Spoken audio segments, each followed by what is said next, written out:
નમસ્કાર મિત્રો, યુટ્યુબ ચેનલમાં નવા વિડીયોમાં આપનું સૌનું સ્વાગત છે।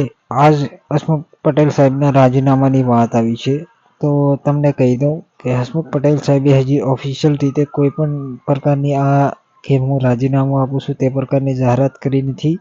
તો વિદ્યાર્થીઓએ મૂંઝાવું નહીં, ઓફિશિયલ અનાઉન્સમેન્ટ આવશે તો હું વિડીયો દ્વારા તમને જરૂરથી જણાવીશ। તો અત્યારે કોઈએ કંઈ પણ વિચારવાનું નથી કે તેઓએ રાજીનામું આપી દીધું છે। તો ચલો બીજી એક પણ અપડેટ આવી છે જે પણ તમને હું જણાવું। ચાલો તો શરૂ કરીએ।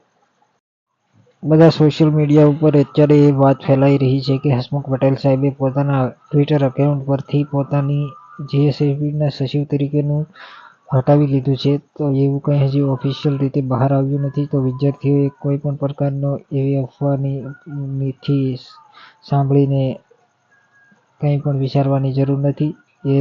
એ હશે તો ઓફિશિયલ જાણકારી આવી જશે। તો કોઈ પણ પ્રકારનું કંઈ પણ વિચારવું નહીં।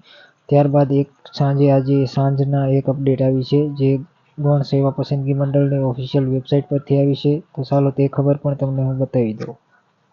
ત્રીજી ખબર બહુ મહત્વની છે। આ પહેલાં કાલે હસમુખ પટેલ સાહેબે જણાવ્યું હતું કે 6 તારીખે તમે 5 વાગે તમારા નોર્મલાઇઝેશન માર્ક્સ જોઈ શકશો। ત્યારબાદ આજે સાંજે એક બીજી ટ્વીટ આવી છે, તેનામાં જણાવ્યું છે કે તમે તમારા માર્ક્સ 9 તારીખે 12 વાગ્યા પછી મંડળની વેબસાઇટ પરથી જોઈ શકશો। અને એમાં પણ એ કહ્યું છે કે ખાલી નોર્મલાઇઝ માર્ક્સ, તો રો માર્ક્સ અમે કેમ ન જોઈ શકીએ તેના માટે અત્યારે કોઈ પણ માહિતી નથી આપી। તો આગલા સમયમાં તેઓ માહિતી આપશે તેવું વિદ્યાર્થીઓ એમ કહેવા માંગી રહ્યા છે કે જો તમે કૌભાંડ કર્યું નથી તો તમારે બીવાની જરૂર શું, બધાના માર્ક્સ દેખાડો ને।